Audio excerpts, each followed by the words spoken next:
Hello and welcome to the Commander's Quarters, your Magic the Gathering source that helps you command your budget.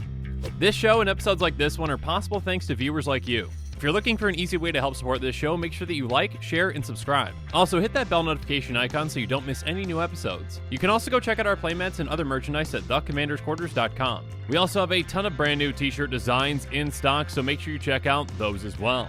Another easy way to support this show is with our TCG Player affiliate links. So whether you're buying a deck or individual cards, you can use this general link right here or one in the description. And the final way that you can support this show is by supporting us directly by becoming a patron. There are many benefits to being a patron, and I truly couldn't do this without all of their support. Hey everyone, Mitch coming in for the Commander's Core studio. Welcome to the show. Hey everyone, just a quick heads up. It appears that throughout all of spoiler season I will probably have a different recording setup, so I might sound just a bit differently, so just a heads up there. That being said, I am still incredibly excited to talk about all of the new spoilers coming out, and yeah, yesterday if you didn't see Fable the Mirror Breaker, or should I say more so the backside of the card Reflection of Kiki Jiki, make sure you check that episode out. But the hits just keep coming on spoiler season. Oh goodness, what is it now? Day 4? Technically, I guess? I don't know. Week 2, day 2. Anchored to Reality seems like a really sweet card, and one that, you know what? I think has a lot of potential for a good amount of Commander decks out there, and I think players are going to be really excited about it. So with all that said, let's jump into it.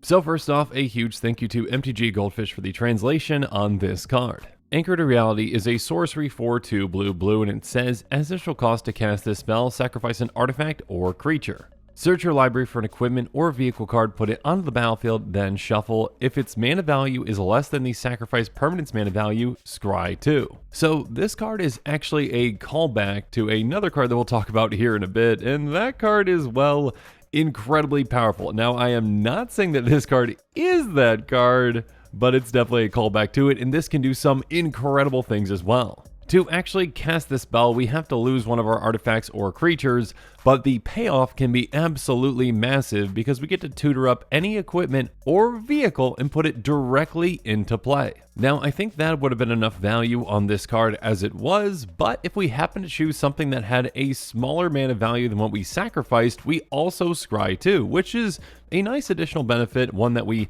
might not get all the time because we might be sacrificing small things to go get big things, which is probably going to be the case most of the time, but still, nice additional value if that is the case. That being said, there aren't many ways in Magic to actually tutor things directly into play. Now, obviously, this does limit what we can go get, it either being an equipment or a vehicle, but there are plenty of incredibly powerful options out there to go tutor for, and yeah, this can be a game-changing card just on its own. Okay, yeah, I guess not on its own. You also need an artifact or creature in play to sacrifice, and you need something to go tutor, but you know what I mean. On top of that, also consider that there are definitely artifacts and creatures out there that actually want to be sacrificed, you know, those that either have death or leave the battlefield triggers, so you can get some extra value off of that as well. This card, I think, just has a ton of potential and can make a big splash in the right decks. Again, whether that's a deck that has specific equipment in it that you want to get out, or, you know, an equipment deck just general, or, you know, a vehicle tribal deck, there are plenty of decks out there that can say, you know what, there's this specific piece that I would really like to cheat out, and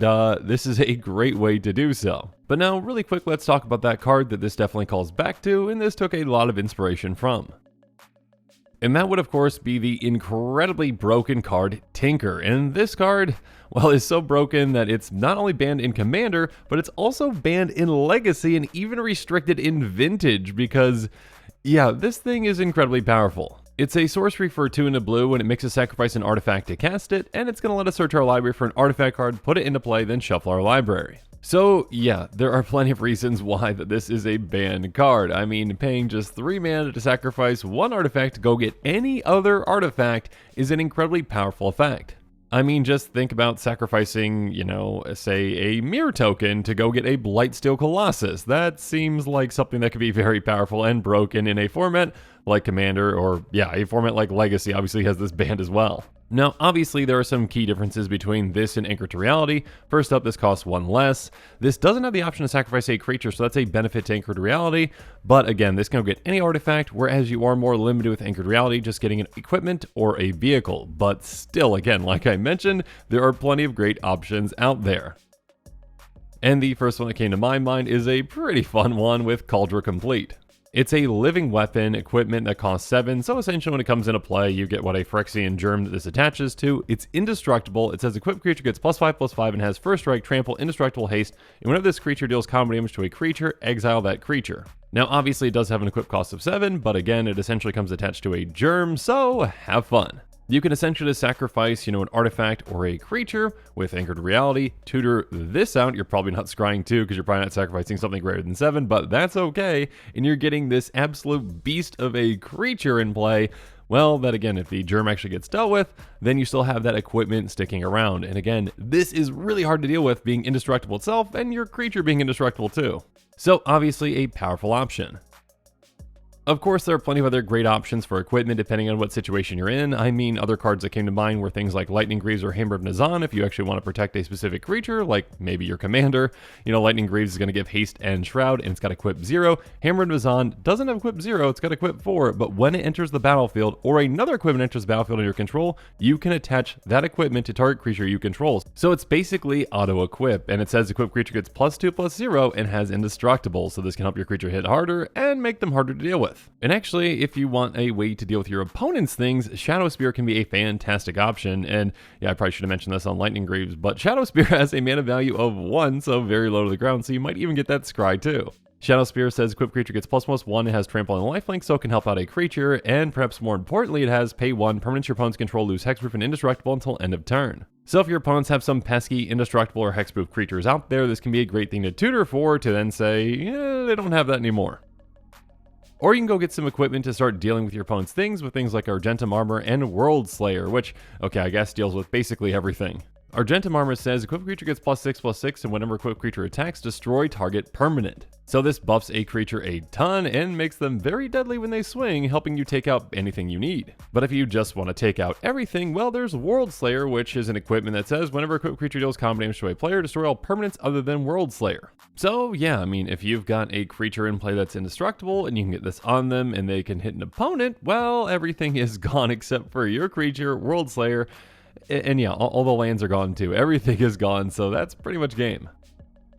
Or maybe you want to finish off the game with a combo, and there are plenty of equipment out there that can combo, and I'll just highlight a couple with Illusionist Bracers, Sword of the Meek, and Sword of the Barons. Illusionist Bracer says, whenever an ability of equipped creature is activated, if it isn't a mana ability, copy that ability, may choose new targets for the copy. So this can be a way to go infinite if you've got a creature that can tap to untap a permanent, including itself, and including a land. Then you can essentially just get, infinite mana. And of course, infinite taps and untaps of other things too. Or I mean, there's always the classic Sword of the Meek combo with Thopter Foundry. Sword of the Meek is an equipment that says equipped creature gets +1/+2. Whenever a 1/1 creature enters the battlefield under your control, you may return Sword of the Meek from your graveyard to the battlefield, then attach it to that creature. Or of course, there's Sword of the Parents, which can be used for different things. I mean, it says as long as equipped creature is tapped, tap creatures you control get +2/+0. As long as equipped creature is untapped, untap creatures you control get +0/+2. But most importantly, by paying 3, you can tap for untapped equipped creatures. So if you've got a creature that can tap for more than 3, well, you've got infinite mana. And of course, there are also equipment out there that can help with card advantage. I mean, there's pretty much equipment for whatever you need. Skull Clamp says, whenever equipped creature dies, draw 2 cards. And of course, it's going to get +1/-1. So if you've got, a bunch of tiny tokens in play, you can just keep moving this around and drawing an absurd amount of cards. And then Sunforger has equipped creature gets +4/+0, but more importantly, by paying red, white, unattach it, search your library for a red or white instant card with converted mana cost 4 or less, and cast the card without paying its mana cost, then shuffle your library. So obviously this can be another great way to tutor out more cards to cast them. Well, okay, not for free, but okay, for free, plus the, the equip and the unequip, you know what I mean. Or if you just need something to help your creature hit harder, I mean, there's plenty of great options like, all of the swords, like Sword of Feast and Famine, Blade of Selves, and Black Blade Reforged, and there's a lot of cards I could put here. Regardless, Sword of Feast and Famine, all those essentially give +2/+2 and protection from 2 colors, in this case black and green, and they have another effect when they hit. This one is whenever a equipped creature deals combat to a player, that player discards a card and you untap all lands you control. So this can help set another player back and also set you way ahead on mana. And then Blade of Selves says equipped creature has Myriad, and basically that means whenever it attacks for each opponent other than defending player, you make a token copy of it, tapped and attacking that player or planeswalker they control. Now those tokens go away at the end of combat, but you can utilize this for a lot of fantastic ETBs or LTBs or, yeah, there's just a lot of broken things that you can do with this. And of course, Black Blade of Forge is just really simple. It says equipped creature gets +1/+1 for each land you control, so it can make your creature absolutely massive. But instead of your creature hitting harder, let's just have them hit in a different way. Okay, well, slightly harder as well with Grafted Exoskeleton. It says equipped creature gets +2/+2 and has Infect. This can be an incredibly deadly card on the right creature, and yeah, just being able to tutor this out and get it right into play can be very surprising and a great way to take your opponents out. Another card I want to highlight though is Helm of the Host. It says at the beginning of combat on your turn, create a token that's a copy of equipped creature, except the token isn't legendary. If the equipped creature is legendary, that token gains haste. This card can be absolutely brutal in the right commander deck. I mean, basically being able to get extra copies of your commander. Yeah, who doesn't want that? Or again, let's talk about yet another living weapon. I mean, this isn't Kaldra complete, but it is Scytheclaw. It says equipped creature gets ++1, and whenever equipped creature deals combat damage to a player, that player loses half their life rounded up. So this can hit for a ton, even though it's basically just, a 1/1 germ, but still. Or, you can also put it on another creature, and maybe that creature has double strike. So yeah, there's a lot of cool things that you can do with this. Now, of course, I've highlighted a ton of equipment, but let's move over and talk about vehicles real quick, because obviously there are still some fantastic vehicles you can tutor for with this spell as well. I mean, just think about tutoring up Parhelion 2 and getting that into play. I mean, you're probably not going to get that Scry 2 again, but that's okay. A 5/5 with Flying First Strike and Vigilance, and whenever it attacks, you create 2 4/4 White Angel creature tokens with Flying and Vigilance that are attacking. So a heavy hitter itself that can make you even more creatures to hit even harder. Or how about Sky Sovereign Console Flagship, a 6/5 flyer that has when it enters the battlefield or attacks deals 3 damage to our creature or planeswalker an opponent controls. So again, if we've got an equipment or a vehicle with an ETB, we can get some immediate value of it just coming into play and tutoring it up with our new card. And of course, one last card I've got to highlight, and if you haven't seen the Mech Titan Core episode, please check that out at some point. It's a fantastic card, and well, there's a lot of fun things that you can do with it, but yeah, this thing is basically Megazord. Yeah, I'm just gonna leave it at that. So yeah, having another way to tutor up Megazord, I think everyone's going to be pretty happy about that. That being said, when it comes to commanders that might want to consider this card, again, there are quite a few of them, but specifically the ones that came to my mind were, well, let's start off with Gallia. First, Kindler of Hope. A 4/4 Elf Knight with Vigilance that costs 1 green, white, blue. You may look at the top card of your library anytime. You may cast aura and equipment spells from the top of your library. When you cast an equipment spell, its way it gains. When this equipment enters the battlefield, attach it to target creature you control. So many Gallia decks out there can be equipment-based decks, and yeah, you're going to have a lot of fantastic options to tutor up with this commander at the helm. I mean, again, just think about tutoring up Kaldra complete and having fun from there.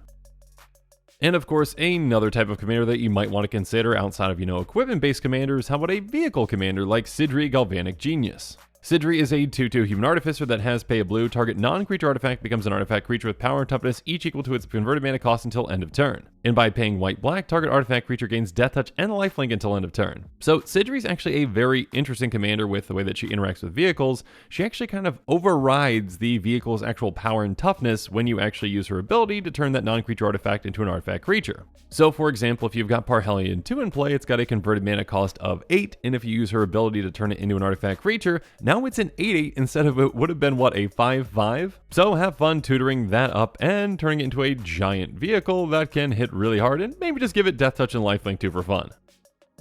But now as this episode is coming to a close, it's time for me to give you my final thoughts on Anchor to Reality. Yeah, I did not expect to see a new Tinker-esque kind of card. Again, I'm not saying this is Tinker. Tinker obviously has, a wider variety of cards to pick from. Again, any artifact that costs 1 less and you just have to sacrifice an artifact to do so. This one does give you the option to sacrifice an artifact or a creature. It does cost 1 more, but it does limit you to just equipment or vehicle cards, which still has a lot of possibilities. Again, there are a ton of fantastic cards that you can go tutor for. And again, on top of that, on the off chance that you do sacrifice something that is bigger than the thing that you're getting, you can scry too, which, that's just nice extra value in case you do that. But yeah, I am really excited about this card and the potential that it has in Commander, and I'm sure there are a lot of players out there that are going to be as well. And speaking of being excited for cards, make sure you stay tuned to this channel for more exciting spoilers coming up in the near future. And with that, the show is coming to a close, so it's my turn to hear from you. So in the comments below, let me know what your thoughts on this episode are, and as always, thanks again and have a good one.